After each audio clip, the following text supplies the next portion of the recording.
اذا جاء نصر اللہ والفتح ورأيت الناس يدخلون في دين الله افواجا فسبح بحمد ربك واستغفر انه كان توابا۔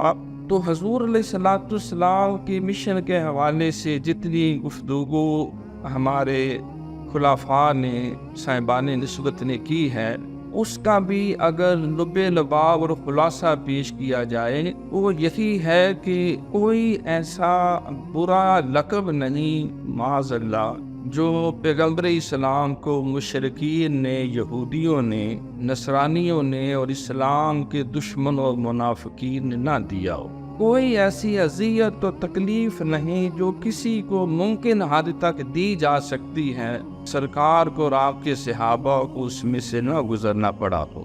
ایسے بھی نامساعد حالات آئے کہ سرکار نے فرمایا کہ کسی نبی کو اتنی اذیت راہ حق میں نہیں ملی جتنی مجھے سہنی پڑی ہے، گزرنا پڑا ہے، اور بدترین دنیاوی اعتبار سے حالات سے دوچار ہونا پڑا ہے۔ لیکن کیا آپ نے راہ حق کو چھوڑ دیا؟